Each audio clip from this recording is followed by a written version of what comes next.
Welcome back, friends. Today we are going to discuss about the last lesson written by Alphonse Tate. As you know very well, I have shared you a document file, and in that file, I just mentioned everything about this lesson. And today we are going to just discuss about the summary of this chapter. Okay, Alphonse Daudet, a French novelist, writer, and he was born in France in 1840 and he died in 1897. Alphonse Daudet, he was a French novelist. Background of the lesson, the last lesson. As you know very well, students, this chapter was written under the background of Franco-Persian War, which was fought between France and Persia at the time Germany. For Persia, it was in 1870 to 71 Franco-Persian War, and you know very well that in that war, Germany got hold of two districts of France, Alsace and Lorraine.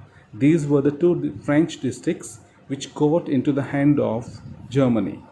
So this chapter is under the background of that Franco-Persian War. Last lesson by Alphonse Tate. Summary. French, the narrator of the story, was running late for school one day and was worried about getting a dress down from his teacher M. Hamel. M. Hamel means Masai Hamel.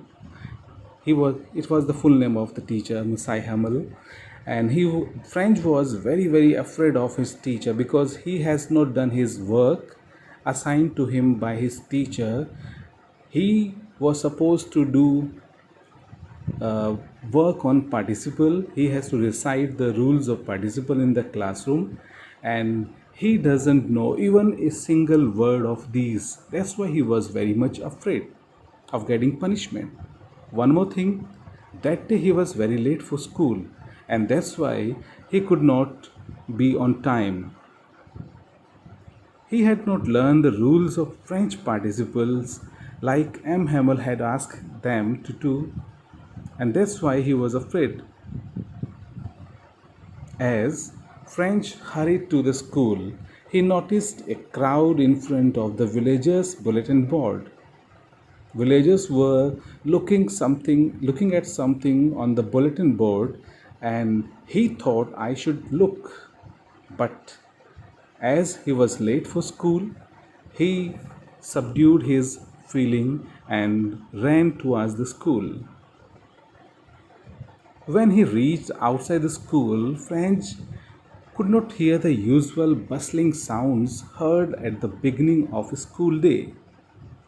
Normally, when school begins, it is full of different sounds.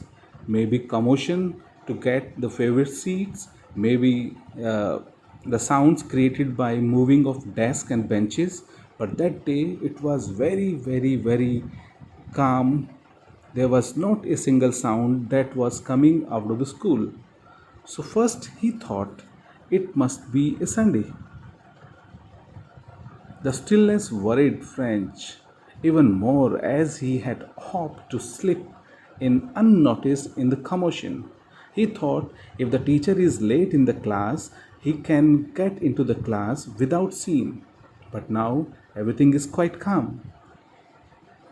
Friends entered the classroom. He was very embarrassed and he was feeling afraid also. Reason, he is late for school. One more thing, the teacher has given him some homework and he has not done.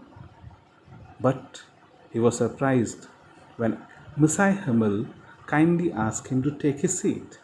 He said to him, French, we were beginning without you, so please take your seat, sit down. He was surprised to see the behavior of the teacher. It was only after he sat down that French noticed M. Hamel was dressed in clothes that he usually wore on special days, maybe inspection or maybe on prize days. But now, why he was wearing these dress? It was surprising for him. There was a strange somberness in the air. What surprised French even more was the sight of the villagers occupying the back benches that would otherwise be empty. He noticed that on the back benches, villagers were sitting. This was something surprising for him. As French wondered what was happening, M. Hamel introduced them in a grave tone that this would be their last French lesson. Everyone was surprised. French was more surprised. Last lesson? Teacher explained. Since Germany took over Alsace and Lorraine after the war, it had been ordered that only German would be taught in schools. It means today is the last French lesson you will going to have, and tomorrow morning you will have your German classes. And this was very surprising for the students, and especially French was shocked by the announcement and realized why the atmosphere was so serious that day. And suddenly he thought why the people gathered near about the bulletin board. Now he realized what was on the bulletin board. He was filled with anger for the German people, and he was filled with regret and wished he had paid more attention to his studies instead of fooling around. He was fooling himself by not taking care of his lesson, of his French language. And now this is the last French lesson. His books no longer felt like nuisance, and he realized he would miss the cranky old M. Hamel. He would miss his teacher. Then he heard his name being called out for recitation.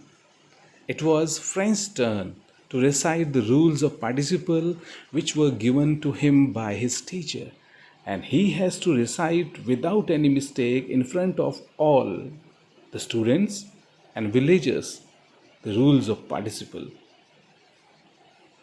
Completely unprepared, French made several errors as soon as he began and stood there feeling terribly ashamed. What the people of that village they are thinking about him. He is going to school for many years and he doesn't know how to speak. Again, instead of scolding French, M. Hamel spoke about the general tendency in the village to put off learning till tomorrow. He was very kind to French, and this was something surprising for French. He says, the Persian could now mock them for not knowing to speak or write their own language. You proclaim that I am a Frenchman, but I don't know how to speak French. This is a shame for you. People will laugh at you. The Persian soldiers will laugh at you. You don't know your own language?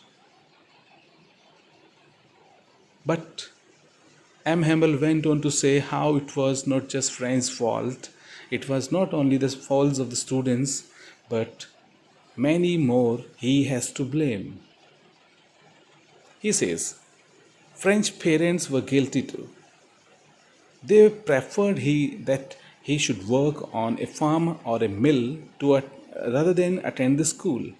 Means parents they preferred their children to work rather than go to school, attend the class. So parents are guilty. Then he cursed himself. He blamed himself. He says, when he himself acted irresponsibly when he gave students holidays so that he could go for fishing.